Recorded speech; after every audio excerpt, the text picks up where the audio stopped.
the digital technology has come as a very big tool to facilitate and enable MSMEs.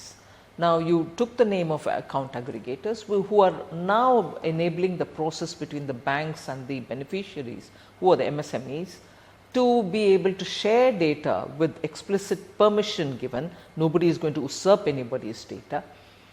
With sharing of data, decisions which are being taken by banks are expedited.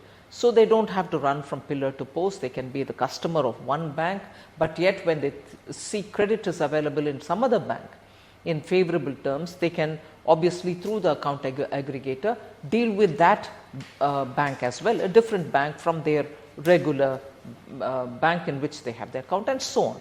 Now, again, I will go back to referring to the digital public infrastructure in having created something like ONDC, Open Network for Digital Commerce.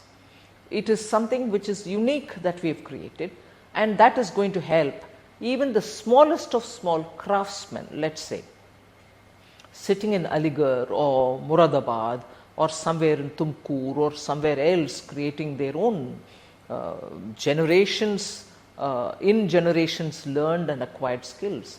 They can now get onto ONDC and get the entire world market to see what products they have.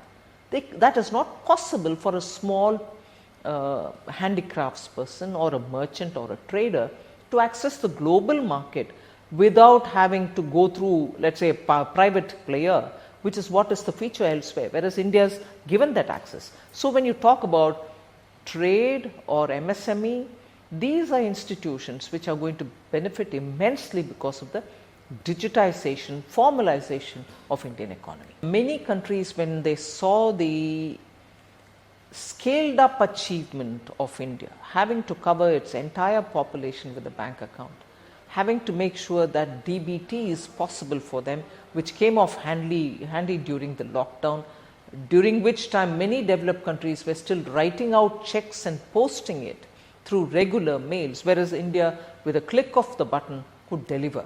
So, deliver into the accounts of each and every individual who needed that help. Now, the India stack, therefore, is being looked at with great interest even by countries from, say, African Union.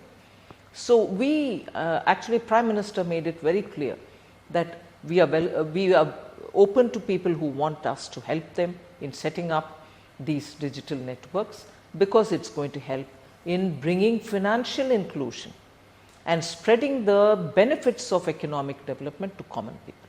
About 22 countries are negotiating and approaching us to see if bilateral trade can be held in rupee. Also, because many of those countries are running short of dollar reserves, but yet their basic trade cannot be stopped. So, they see Indian rupee as a stable currency, India as a country which understands development needs, and also because Prime Minister has been in touch with all these leadership for bringing them on board for development goals, for achieving their development goals. So, they find it easy to talk to us about having rupee trade.